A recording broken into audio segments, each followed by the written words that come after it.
president of the Central Committee of the Communist Party of China. And this journey has been going on for almost 16 years now. So China is a second home to us, as Pakistan is a second home to you.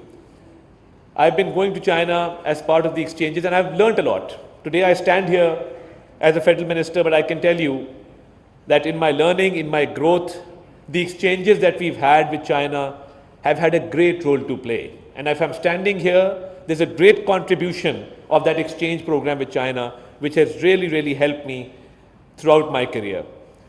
And, you know, from Beijing to Chengdu, from Jilin to Guangzhou, we've been all over China, and we've not only learnt a great deal, but we've learnt about the uniqueness of this friendship. When we say that this friendship is an all-weather friendship, when we say that it's time-tested, what does that mean? It essentially means that we've been there for each other in good times and bad times. As they say, a friend in need is a friend indeed. So, ups and downs of history, and throughout the different tenures, this is something which has remained constant, which has seen no change. In fact, we've seen this friendship grow stronger as time has passed by.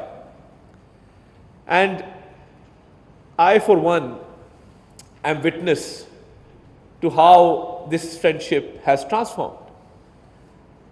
And I always remember my mother telling me a story as a young schoolgirl when Chu Enlai visited Pakistan, and amongst other school children on the streets of Islamabad, she was there holding the Chinese flag and welcoming Mr. Chu Enlai to Pakistan. So this is something that we've grown up with.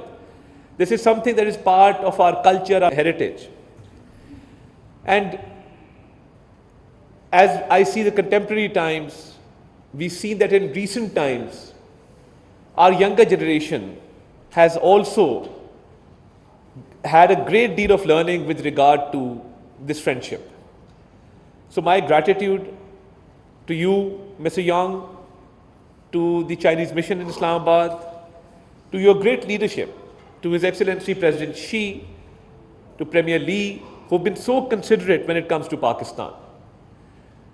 And climate change is a global phenomenon. We've suffered the devastating consequences of climate change. Pakistan contributes less than 1% of carbon emissions globally. But when it comes to suffering the devastating consequences, we're in the top 10 countries who are suffering from climate change. So my heartfelt gratitude for helping us out in this time when we had devastating floods and our population was suffering in different parts of Pakistan, especially in Punjab. And these names that are written here, these are very familiar names because these are companies who have contributed a great deal to Pakistan. And when Dr. Arfa Iqbal was in China, she knows that we visited most of them during her tenure when she was heading the Trade and Commerce Office in the embassy in Beijing. And as I say that these are no strangers.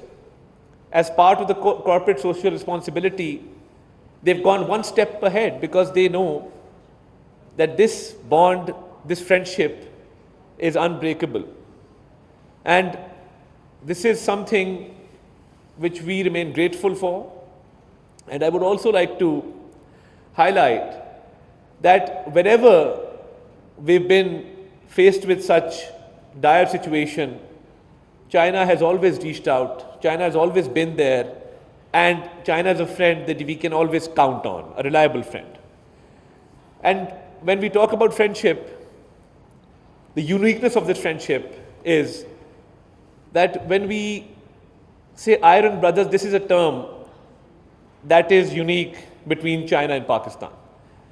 And I think time has proven that we are in fact iron brothers and sisters, because now we see people collaborating further, we see people-to-people exchanges, we see cultural exchanges, we see that the Chinese culture is now embedded in the Pakistani culture and we've come closer than we were before. On behalf of the government of Pakistan, thank you very much for all this contribution and for always being there for Pakistan. And I assure you that whatever we can do in our humble capacity, we will always be there for China and for our Chinese friends. Pakistan, Cheen, Dosti, Zindabad. Thank you very much, ladies and gentlemen.